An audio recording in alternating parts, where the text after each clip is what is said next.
Bonjour, je suis Grégoire Colombet, cofondateur du cabinet Pandora Associates et bienvenue dans la capsule IA du podcast Entreprise Curieuse, le podcast qui apporte des illustrations concrètes de la curiosité en entreprise.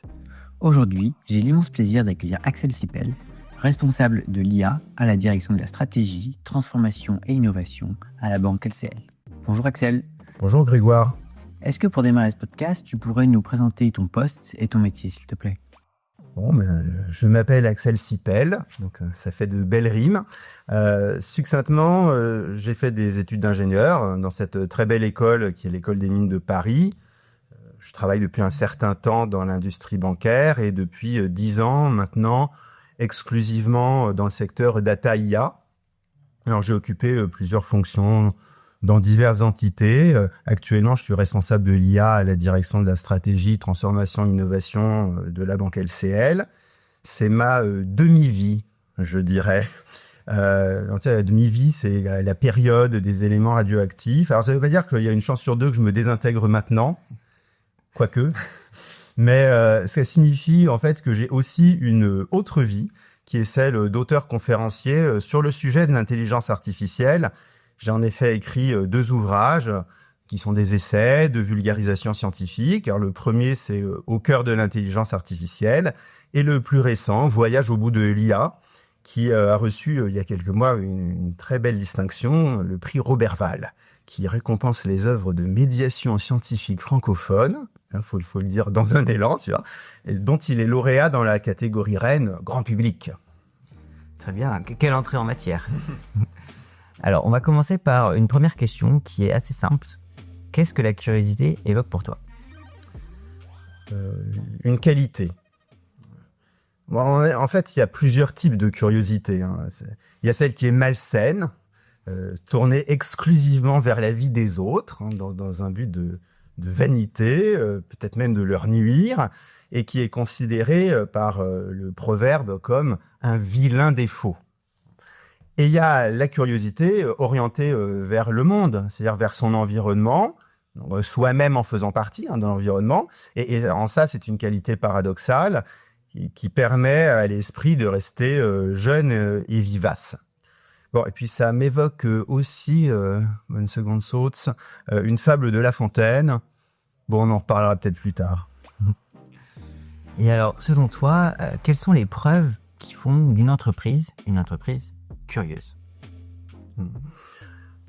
La preuve principale, me semble-t-il, c'est que elle est encore en vie, l'entreprise dont tu parles. C'est une entreprise qui n'est pas curieuse, c'est-à-dire, d'après la définition que je viens de donner, qui ne se préoccupe pas de son environnement, qui ne se pose pas des questions sur sa raison d'être, sur la manière dont elle veut agir face à cet environnement, ou peut-être sur cet environnement. C'est une entreprise qui soit n'a plus beaucoup de jours devant elle, ou alors qui est déjà morte. Alors ensuite, certains comportements trahissent le fait que vous vous trouvez dans une entreprise curieuse ou pas. Une entreprise curieuse, pour moi, ça serait est-ce qu'elle encourage les initiatives ? Est-ce qu'elle valorise les pas de côté ? Admet-elle la contradiction ? Ce genre de choses-là. Et alors, le contraire de tout ça, je sais pas, moi, j'imagine que c'est l'armée. Enfin, c'est l'image que je me fais de l'armée, en fait. Qui cultive d'autres valeurs. Et alors, en ce qui vous concerne, en parlant peut-être de pas de côté, comment cette curiosité vous a-t-elle permis d'occuper vos fonctions actuelles et précédentes ? La curiosité va avec une certaine gêne. Je m'explique. Alors, comme elle part de la conscience qu'il y a des choses qu'on ne sait pas, qu'on ne connaît pas, ou des territoires qu'on n'a pas encore explorés et vers lesquels on souhaiterait aller, la curiosité est un moteur qui vous pousse vers l'avant. Et là encore, on peut dire que c'est une qualité caractéristique très paradoxale, puisque normalement, l'ailleurs, l'autre, l'altérité, tout ce qu'on ne connaît pas, ça fait peur. Or, la curiosité vous pousse vers ça. Normalement, on n'est pas très enclin à aller vers un truc qui nous fait peur. Bon, alors, si j'essaie de répondre à ta question, lorsque je rentre dans le secteur bancaire, donc c'est il y a environ 200 ans, alors j'y rentre pas par curiosité. Mais en revanche, je pénètre dans un endroit curieux, puisque mon initiation au secteur bancaire se situait à l'opposé de l'activité classique de la banque, dont je rappelle qu'elle consiste à faire des prêts, des crédits essentiellement, auprès de contreparties censées les rembourser. Et oui, vous savez, un crédit, ça vous engage, ce genre de choses-là. Alors, moi, je rentre dans une direction qui s'occupe des créances douteuses, c'est-à-dire des entreprises qui vont tellement mal qu'elles ne remboursent plus. Donc la question, c'est qu'en faites-vous ? En fait, c'est un métier très particulier. Et donc, j'y suis chef de projet. Et je passe ensuite dans la banque de marché en tant que chef de projet. Il y a une certaine continuité, tu vois. Alors, la banque de marché, c'est vraiment un ailleurs. Ça, c'est un monde très spécifique.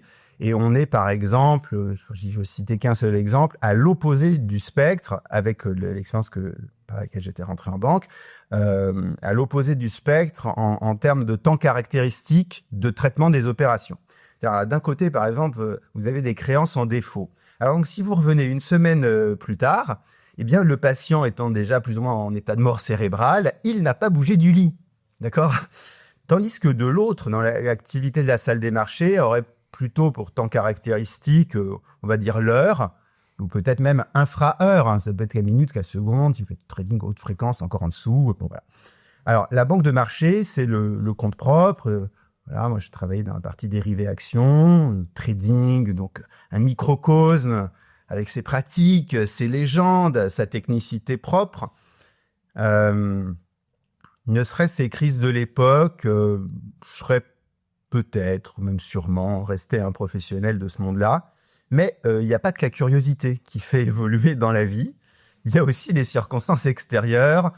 Voilà, point de suspension entre parenthèses. Voilà, on va passer à autre chose. Alors du coup, je passe à autre chose. Je quitte ces marchés de capitaux pour rejoindre la direction financière de la maison mère du groupe Crédit Agricole et m'occuper de contrôle interne, de risk management, de la gestion actif-passif. Alors, ça convient assez bien à un tempérament curieux, parce que dans ce métier-là, on doit se préoccuper de l'ensemble des processus de la direction financière. Donc, ça veut dire les décrire, les connaître, les contrôler, les challenger, évidemment. Autrement dit, conduire des audits ciblés auprès des personnes qui en ont la charge. D'accord ? Donc, c'est un environnement où on développe une faculté d'écoute. Alors, quand je dis qu'on la développe, ça veut dire qu'à minima, il faut l'avoir au départ. C'est-à-dire, c'est vraiment, sinon, c'est pas le bon métier. Par contre, évidemment, on va la développer et ça va de pair, pareil, avec une certaine curiosité, je pense. Alors, quand on est à cet endroit du groupe, direction financière centrale de la maison mère centrale, etc., on se situe à un nœud d'information dans l'entreprise. Et c'est là que la curiosité joue encore. Donc, tu as vu, elle a déjà joué entre les différents secteurs dans lesquels j'ai pu évoluer. Ils sont quand même relativement différents. Mais là, la curiosité joue parce que si vous n'en faites rien de cet endroit, c'est sûr qu'il ne se passera rien. D'accord ? Donc, c'est aussi votre responsabilité de vous déplacer dans ce lieu-là. Or, il se trouve qu'à l'époque, c'est le moment où beaucoup de grandes entreprises prennent conscience du patrimoine de valeur de leur data. Vous pouvez y arriver avec mes grands sabots. En particulier de la possibilité de faire du big data, qu'on appellera assez rapidement intelligence artificielle, entre guillemets. Et donc, j'intègre le Data Lab du groupe Crédit Agricole à son initiation. Alors, là-dedans, il faut défricher à peu près tous les sujets. C'est normal, c'est une création. Et j'y exploite à la fois les compétences de l'ingénieur, et puis celles acquises après plusieurs années d'expérience en banque que je viens de décrire. Et donc, je me retrouve à l'interface entre les projets, bien sûr, la technique de data science, donc représentée par nos amis les data scientistes, l'informatique, le management, le juridique, beaucoup de juridique, puisque le RGPD est en ligne de mire. Or, vous savez que il n'y a pas d'IA sans data. Et c'est pas impensif de dire ça. Il y a des gens qui ne le savent pas, même de nos jours. Et donc, la data bancaire, je rappelle qu'elle relève essentiellement du RGPD. Bon, j'ai parlé de la banque de marché. Alors, il y a peut-être que les cours Bloomberg n'en relèvent pas. Bon, très bien. Mais sinon, tout le reste, en particulier ce secteur de la banque de détail, voilà, c'est de la donnée à caractère personnel, essentiellement. Celle de vos clients, quoi. Alors, ça a été de très belles années. Et puis, certains d'entre nous, dont moi, ont essaimé, pour ma part, chez LCL, où j'ai contribué à monter une sorte de data lab interne pour servir les objectifs de la banque. LCL, comme vous savez, c'est une banque de détail sur un réseau national. Donc, un endroit avec une clientèle qui est dense, une DSI en propre, etc. Enfin, en un mot, il y a une taille critique dans cette entité. Et donc, je deviens responsable du pôle projet d'IA. Changement de rôle, donc, et curiosité pour ma part, de voir se réaliser concrètement les projets de bout en bout. Et donc, comme j'ai dit brièvement un peu plus tôt, je continue à travailler là-dedans et je rejoins la direction de la stratégie pour aider à amplifier la démarche IA tout en veillant qu'elle soit alignée avec la stratégie globale de l'entreprise, de la banque. Très bien, donc on voit effectivement, manifestement, comment cette curiosité a caractérisé ton parcours. Donc maintenant, plus spécifiquement, en matière d'IA, quel est selon toi le rôle de la curiosité ? Alors, l'IA, c'est un domaine qui, comme tu le sais, bouge beaucoup et qui se situe à la croisée de nombreuses disciplines. Alors, par ailleurs, maintenant que l'IA est, je pense qu'on peut dire, bien établie en entreprise, alors, il faudrait nuancer, ça dépend lesquels. Dans les grands groupes, oui, très clairement.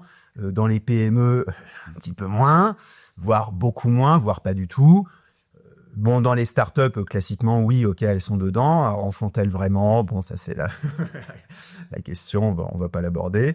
Bon, tout ça pour dire que maintenant qu'elle est quand même établie, alors, je veux dire, dans les grandes entreprises, et en tout cas dans les consciences, elle percute de plein fouet toutes les directions. Donc, ça va du marketing au juridique, en passant par la RH. Et il y a beaucoup de choses à dire dessus, parce que cette IA, elle est susceptible de rebattre les cartes, tout simplement. Et donc, l'économie s'y met. Et en plus, avec son nom marketing, l'IA nous fait réfléchir à la place de l'humain dans tout ça. Et donc, je dirais, la philosophie s'invite aussi. Le boom de l'IA générative, auquel on a assisté depuis, je sais pas, 2 ans et demi maintenant, oui, ça doit être ça. Bon, ça a certes pour les professionnels, un versant qui est un petit peu énervant, mais ça a aussi eu le bon goût de faire prendre conscience au plus haut niveau des entreprises des possibilités dorénavant accessibles grâce à l'intelligence artificielle. Bon, alors des data labs, des AI factory, il y en avait eu. Bon, sans pour autant qu'elles soient forcément dotées des moyens nécessairement conséquents qui auraient été bien, etc. Bon, mais bon, ça, c'était pas une nouveauté. Mais par contre, depuis l'explosion de, on va dire, ChatGPT et consorts, d'accord. En fait, il n'y a plus de question sur le souhait d'utiliser cette technologie. Alors, incidemment, c'est un peu problématique qu'il n'y ait plus de questions. Mais bon, du coup, c'est là que les experts ont leur rôle à jouer. Voilà. Autrement dit, ceux qui ne savaient pas ce qu'était, ou ce qu'est l'IA, ils se font fort rares de nos jours, j'ai remarqué. Et puis, tous les gens qui en ont entendu parler se montrent très curieux à son propos. Donc ça, c'est bien. C'est intéressant parce que, en y réfléchissant, la curiosité l'emporte largement sur la crainte éventuelle que l'IA peut susciter. Alors, je disais à l'instant que ça intéresse plein de personnes et c'est vrai que beaucoup de corporations se sont intéressées à l'IA. ce qui se voit très bien avec les auteurs d'ouvrages parus sur le sujet. Donc là, je reprends ma demi-vie, hein, vous savez, celle qui a explosé. On va dire, d'accord. Bon, alors tiens, je vous donne une anecdote sur ce sujet, un peu pour illustrer un peu ça. Je pense que c'était il y a un mois. Donc j'étais dans une Fnac parisienne qui avait fait tout un présentoir sur la thématique de l'IA. C'est une bonne idée. Bon. Alors donc c'était marqué tout savoir sur l'IA. Et donc j'ai eu le plaisir de retrouver trônant en plein milieu mon premier bouquin. Donc sûrement parce que le deuxième, ils avaient déjà vendu tous les stocks à disposition. Voilà. Et donc, il n'était pas tout seul, il était au milieu. Donc il y avait une bonne vingtaine d'autres références. Mais ce qui était marrant, c'est que donc c'était quand même fourni, hein, d'accord. Donc je regarde. J'ai même acheté un livre. Voilà. Donc c'est efficace. Et donc je contourne le présentoir, je me retourne et je suis un peu surpris parce que de l'autre côté du présentoir aussi, il y avait quasiment autant de bouquins. Mais là, c'était plutôt, ils avaient fait une thématique un peu économie, entreprise, et ils avaient mis tous les livres écrits par des philosophes médiatiques. Il commençait à y en avoir un certain nombre. Bon. Preuve que le sujet intéresse, je crois. Et qui attire ou qui draine, on va dire, la curiosité bien au-delà du milieu des ingénieurs. Heureusement. Alors effectivement, on parle de l'IA et on peut l'associer à différentes qualités autres que la curiosité. On parle d'IA et la créativité. On parle d'IA et de la rapidité. Alors, d'après toi, dans quelle mesure est-ce que l'IA elle peut aussi faire preuve de curiosité ? Bon, je vais te répondre de manière un peu provocatrice. Mais je sais pas de quoi vous parlez. Vous semblez parler de l'IA comme s'il s'agissait d'une personne. Alors, moi, je connais pas de personne répondant à ce nom-là. Bon, l'IA, voilà, j'arrête. L'IA, c'est un outil. Hein, c'est un outil. Et donc, il est utilisé par quelqu'un pour lui faciliter la vie, pour l'aider. Enfin, en tout cas, on espère. Et alors, note bien que j'introduis pas ici de considération morale dans cette aide. Peut-être qu'on en parlera par la suite. Tout ce que je veux dire, c'est que la question « l'IA peut-elle faire preuve de curiosité ?» n'a pas de sens. Sauf à imaginer que l'IA soit dotée d'intentionnalité, de conscience, de qualités propres, c'est des qualités propres aux êtres humains, mais qui font totalement, complètement, entièrement défaut aux IA actuelles. Je dis actuelles, je concède. Bon, et alors pour cause, parce que ces IA actuelles, ce ne sont que des programmes informatiques. Donc l'IA forte, hein, cette fameuse IA super intelligente, autant que nous, plus que nous, et consciente d'elle-même pendant qu'on y est, eh ben on n'y est pas encore, on en est loin. Peut-être qu'elle n'existera même jamais, on verra, ou plutôt nous on le verra pas probablement. Alors en revanche, si je veux aborder ta question de manière concrète maintenant, si vous utilisez convenablement cet outil, alors, en particulier ceux à base d'IA générative, hein, c'est ceux qui sont répandus, qui ont été démocratisés récemment, eh ben, cet outil pourra vous aider à booster votre propre curiosité. Lors d'une recherche, j'en sais rien, qui se construit finalement dans ces interfaces de type chatbot, un peu en dialoguant, comme si vous discutiez avec le web, en somme. C'est quand même intéressant comme concept. Alors, ça ne garantit pas, hélas, la véracité des propos que le chatbot va pouvoir vous ramener. Mais bon, ça peut quand même vous mener de question en question à des découvertes ou à réfléchir. Vous voyez, je suis vraiment un optimiste. Je me reconnais pas du tout. Le questionnement et la curiosité, bon, c'est les frères jumeaux. Hein, je pense qu'on peut dire ça. Bon, alors évidemment, ce que je viens de décrire, c'est une vision quelque peu idéaliste. Il n'est qu'à voir ce que fait la jeune génération de ces outils. on peut pas dire que l'esprit critique soit forcément la première chose mise en avant. Bon, alors si vous interrogez la machine et que vous utilisez le résultat, vous prenez pour compte, quoi. Enfin, pour content, pardon. C'est-à-dire vous utilisez le résultat directement, sans le questionner. Bon, vous êtes clairement pas dans une démarche de curiosité, mais plutôt de fainéantise. Et il n'y a pas que les ados qui sont concernés.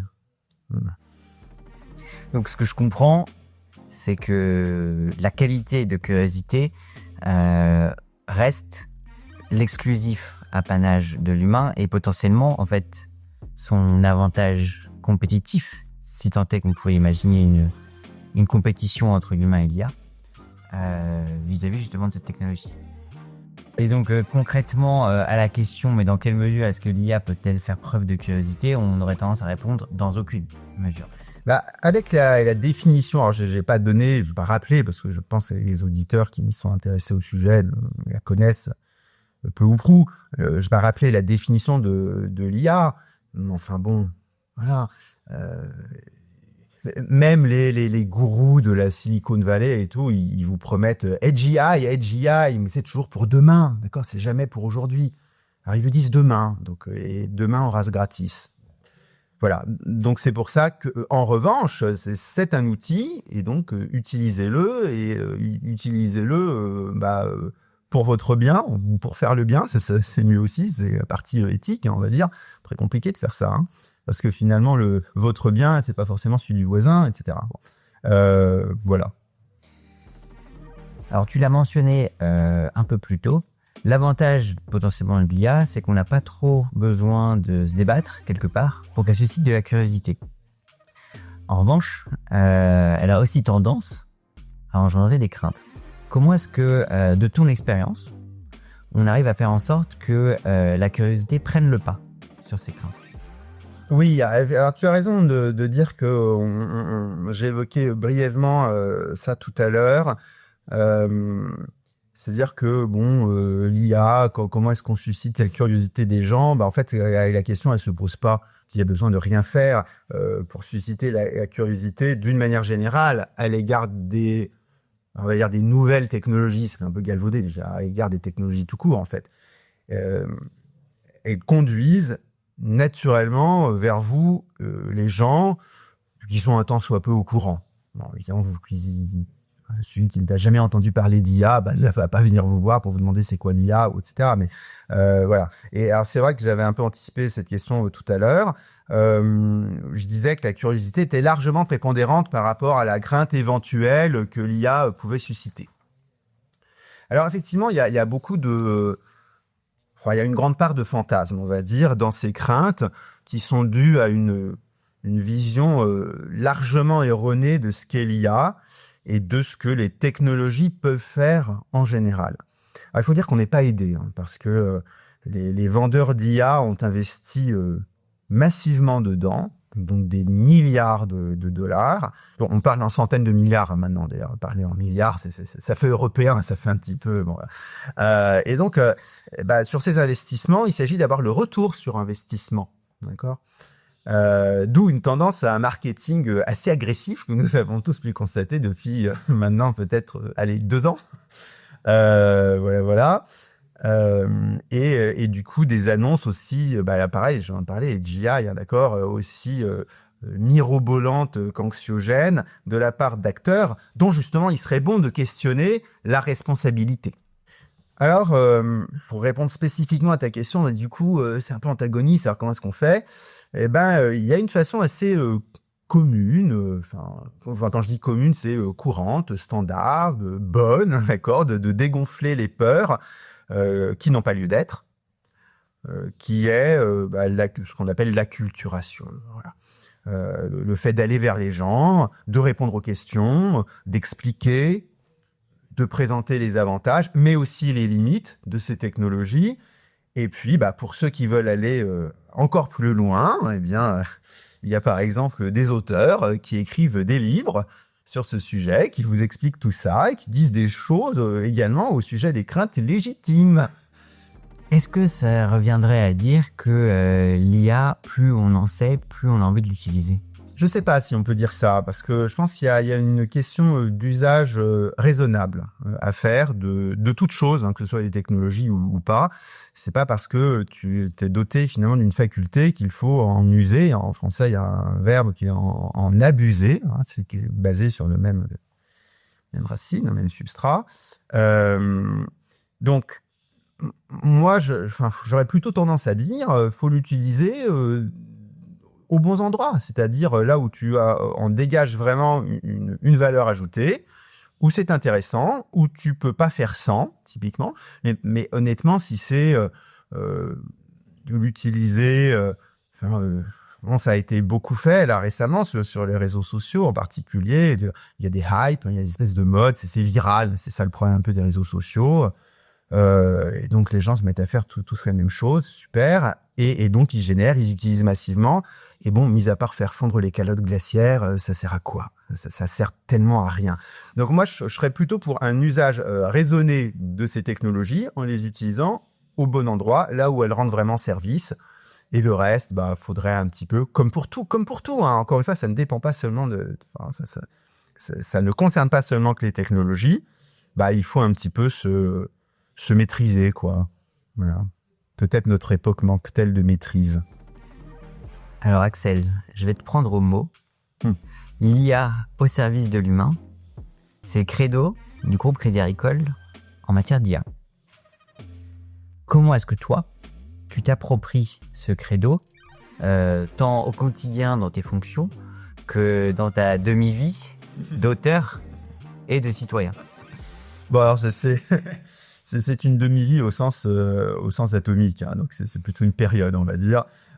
C'est une vie pleine et entière et complète, hein, voilà. Et les deux, en fait, c'est ça qui est sympathique. Donc j'ai deux vies, en fait. Alors, au service de qui d'autre que l'humain, cet outil pourrait-il bien être ? Hein, non, mais c'est une question, d'accord.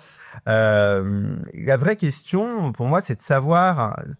D'ailleurs, c'est un peu ce que je viens de dire, en fait. Ta question, elle est dans la continuité. La vraie question, c'est de savoir ce que l'humain va faire de cet outil. Et le problème, c'est que il est né. Alors l'outil, hein, pas l'humain. Enfin, l'humain est né aussi. L'outil est né avec la captation de données. Hein, c'est tout ça, de traces, Internet, l'utilisation en masse. Vous parliez de big data au début. Hein, c'est comme ça qu'on en parlait il y a 10 ans. Oui, tous ces acteurs ont utilisé ces données sans s'encombrer d'ailleurs d'un quelconque consentement ou alors vraiment de pure forme. Et donc ces technologies portent en elles-mêmes un usage qui ne vise hélas pas nativement le bien-être de l'humanité. Je pense que vous l'aurez remarqué. D'abord, ça vise le nombre de clics sur des pubs. C'est quand même effarant. Bon. Alors, il existe heureusement on a évoqué, ou en tout cas c'était à cela que je faisais référence tout à l'heure, là, il existe des cas d'usage vertueux de ces technologies, encore heureux, et beaucoup d'autres à découvrir encore, je pense. C'est le côté sympathique de la chose. Bon, pour ce qui est du quotidien, et je pense que tu veux parler, ou qu'on peut parler, on va dire, des outils d'IA générative, type ChatGPT et compagnie. Ok, ils peuvent faire gagner du temps sur certaines tâches bien circonscrites, très bien. Alors en acceptant que tout ce que vous envoyez dedans n'est plus à vous et pourra être réutilisé contre vous, comme ils disent là-bas. Hein. Bon, ça reste des outils d'accélération de recherche prodigieux, de traduction incroyable. Bon, alors pour qui ne doit pas faire de la traduction littéraire, donc et traducteur a encore un créneau de je sais pas, 2% de ce qu'il fait avant, c'est super. Bon, ça marche très bien pour faire des synthèses, on sait ça, pour générer des images, alors, c'est plus ou moins bidon, mais quand on sait bien faire ça, on arrive à faire des choses sympathiques quand même, avec le bémol dont je parlais tout à l'heure, c'est que est-ce bien raisonnable de consommer autant d'énergie, d'électricité, de dégager autant de chaleur, consommer autant d'eau pour le refroidissement et tout ça, pour faire des images. Dans ma vie d'auteur, comme je l'espère longue, je me garde bien d'utiliser ces programmes pour ce type d'activité, évidemment. Par ailleurs, en tant que créateur, ça ne m'intéresse pas du tout. Et en tant qu'homme, eh ben, ça me gênerait beaucoup de proposer des contenus générés automatiquement à mes congénères. C'est un peu ma manière de leur montrer du respect. Enfin, en tant que citoyen, voilà, j'en ai un petit peu parlé, hein, je suis quand même préoccupé par un usage intensif qui pourrait être fait de ces produits parce qu'ils induisent une consommation d'énergie et de ressources naturelles qui me paraissent déraisonnables. Idéalement, il s'agirait d'utiliser ces outils en conscience, c'est-à-dire je sais ce que je suis en train de faire, je sais comment ça fonctionne à peu près, j'en connais les limites, je le fais pour une bonne raison, parce qu'il y a un vrai besoin, parce que ça va apporter de la valeur à moi, aux autres. Voilà, et je pense qu'on peut continuer, réalisme. C'est ça que j'appelle l'usage en conscience. Et au lieu de ça, eh ben, en fait, on se retrouve confronté toujours au même problème. Hein. Vous savez, c'est la fameuse phrase là, notre maison brûle, mais on regarde ailleurs. Et alors, je me fais guère d'illusions. Hein. C'est la séduction et la facilité de ces outils feront en sorte qu'il y aura, je sais pas comment le dire, des challenges. Je ne sais pas dire les trucs, faut le dire en anglais. Ouais. Il y aura des challenges à résoudre. Voilà. Alors, l'humanité sera-t-elle pour une fois à la hauteur ? Je ne réponds pas. Alors Axel, il y a une question qui me taraude quand je t'écoute. C'est à qui profite le crime ? À qui profite le crime ? Alors, c'est une question très Sherlock Holmes, mais qu'on se pose pas assez souvent et qu'on devrait se poser plus souvent parce que ça éclaire pas mal les enjeux et surtout les acteurs en présence. On se dit, OK, j'utilise quelque chose. Si je reprends l'exemple, je disais tout à l'heure, comment est-ce que tout ça est né ? Avec les traces sur Internet, ou Big Data, etc. Et les gens n'avaient absolument pas conscience que quand ils faisaient des recherches et tout ça serait réutilisé. Bon, je ne parle même pas des problèmes, je pense qu'on peut dire problèmes de copyright sur lesquels je pense, ces sociétés se sont copieusement assises. Et puis, avec toujours des annonces un peu étonnantes. Finalement, votre production n'a aucune valeur puisqu'on ne la paye pas, mais on vous la prend quand même. Donc, elle en a. Alors, faut un peu dresser un panorama des acteurs. Qui sont les acteurs de l'IA, en fait? Vous avez les géants de la tech, les big tech, les grandes sociétés du numérique, essentiellement américaines, beaucoup chinoises aussi. Bon, alors, peut-être qu'elles pénètrent un petit peu moins. Alors, il y a eu ce fameux DeepSeek, là, où tout d'un coup, on s'est rendu compte, mais les Chinois font aussi de l'IA, sans blague. Enfin, les gens, c'est assez étonnant quand même, hein. Bref. Alors, donc vous avez ces grands acteurs, et alors évidemment, ça leur profite. Hein, quand il suffit de voir leur capitalisation boursière, affolante, ça résiste à tout, même au Covid. Hein, je veux dire, c'est même le Covid leur a servi. C'est absolument génial. Donc effectivement, il y a ces grands acteurs. Est-ce que ça profite aussi aux utilisateurs ? Sûrement, sinon ils n'utiliseraient pas ces outils.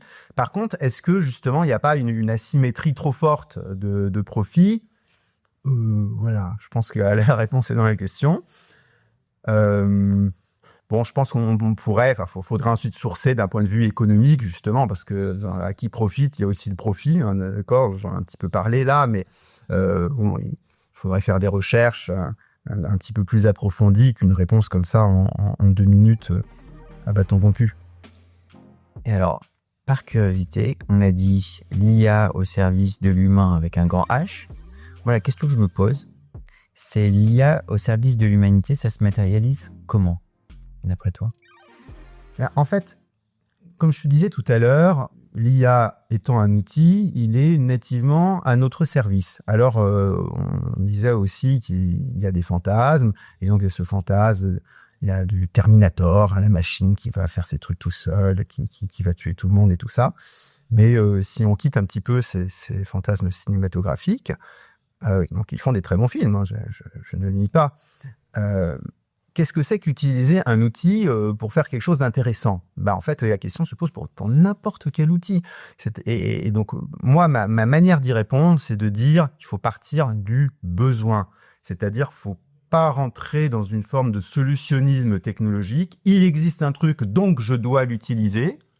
C'est pas un bon syllogisme, d'accord? Tandis que j'ai un besoin, j'ai un problème à résoudre, je ne sais pas comment faire, je recherche et tiens, cette technologie pourrait peut-être résoudre mon problème.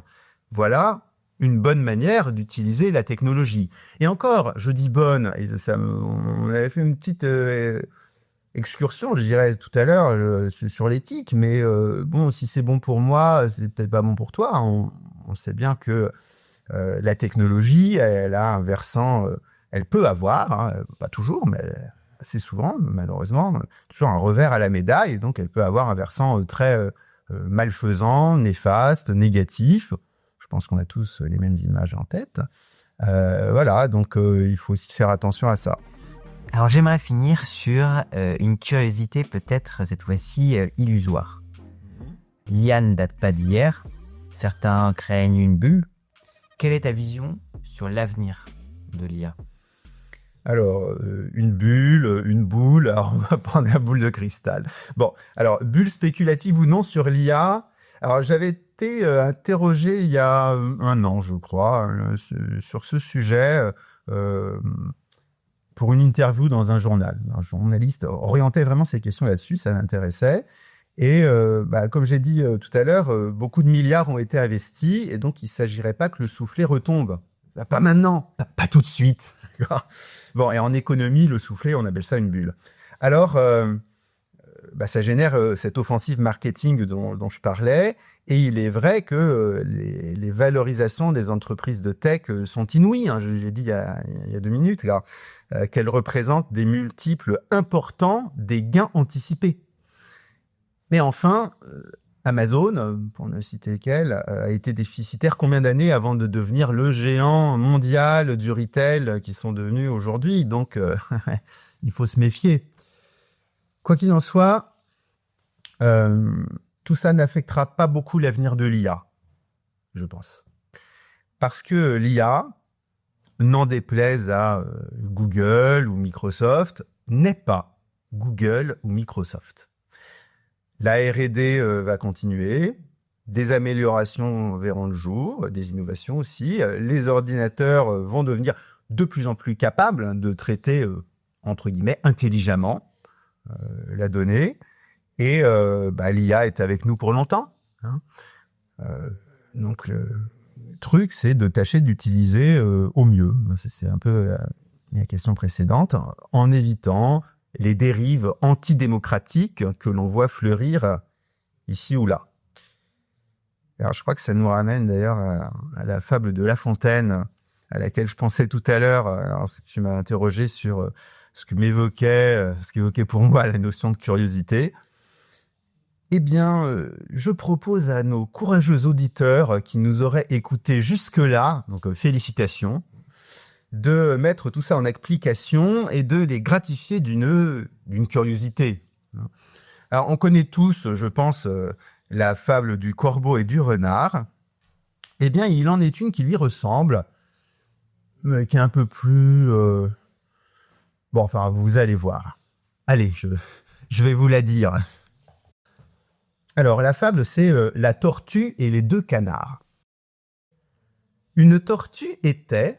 à la tête légère, qui, las de son trou, voulut voir le pays. Volontiers on fait cas d'une terre étrangère, volontiers gens boiteux haïssent le logis. 2 canards, à qui la commère communiqua ce beau dessein, lui dirent qu'ils avaient de quoi la satisfaire. Voyez-vous ce large chemin, nous vous voiturerons par l'air en Amérique. Vous verrez maintes républiques, maint royaume, maint peuple, et vous profiterez des différentes mœurs que vous remarquerez. Ulysse en fit autant. On ne s'attendait guère de voir Ulysse en cette affaire. La tortue écouta la proposition. Marché fait, les oiseaux forgent une machine pour transporter la pèlerine. Dans la gueule, en travers, on lui passe un bâton. Serrez bien, dirent-ils. Gardez de lâcher prise. Puis chaque canard prend ce bâton par un bout. La tortue enlevée, on s'étonne partout de voir aller en cette guise l'animal lent et sa maison, justement au milieu de l'un et l'autre oison. Miracle, criait-on, venez voir dans les nues passer la reine des tortues. La reine, vraiment oui, je la suis en effet, ne vous en moquez point. Elle eût beaucoup mieux fait de passer son chemin sans dire aucune chose, car, lâchant le bâton en desserrant les dents, elle tombe, elle crève aux pieds des regardants. Son indiscrétion de sa perte fut cause, imprudence, babile et sotte vanité et vaine curiosité ont ensemble les trois parentages, ce sont enfants tous d'un lignage. Et alors, la morale de cette fable, en 2 mots. C'est une magnifique question. C'est effectivement les femmes de La Fontaine, enfin les femmes en général d'ailleurs, sont une forme qui véhicule une morale. Souvent qui arrive à la fin, qui est parfois annoncée au début. Le loup et l'agneau, la raison du plus fort est toujours la meilleure. Nous l'allons montrer tout à l'heure. Tout à l'heure à l'époque, c'était maintenant. D'accord ? Et donc, il annonce la morale au début. Là, effectivement, la morale est à la fin. C'est-à-dire que finalement, on a une tortue qui est, alors, elle est curieuse. C'est dit à la fin. C'est pour ça qu'évidemment, la curiosité évoquait chez moi cette fable. Mais on voit qu'elle n'est pas que curieuse. La Fontaine parle au début, elle était lasse de son trou, elle pouvait voir le pays, volontiers Jean Boiteux haïssent le logis, mais pourquoi justement, si on a un problème pour marcher, faut au contraire pas trop se lancer, etc., pour aller visiter du pays. A contrario, on sait par exemple, il y a des nageurs sans jambes qui réussissent à traverser de la Manche, et évidemment c'est formidable, mais aussi c'est très dangereux, mais justement, le nageur en question, il n'était pas accompagné par 2 canards. Parce que c'est aussi ça le problème. C'est par qui êtes-vous accompagné ? 2 canards. C'est pas les animaux, on va dire, les plus, peut-être les plus intelligents avec lesquels qu'on aimerait avoir pour compagnonnage. Et donc, évidemment, il se passe ce qui doit se passer. Donc, à mon sens et à morale, c'est pas évidemment une condamnation de la curiosité. C'est imprudence, babile, sotte vanité. C'est surtout ça le problème de la tortue, et vaine curiosité. Le problème n'est pas tant la curiosité, c'est que cette curiosité est vaine. Et donc finalement, la curiosité s'interroge elle-même. Je crois qu'on peut terminer là-dessus. Nous avons effectivement le mot de la fin. Un grand merci Axel. Merci à toi. Participation à ce podcast. Merci.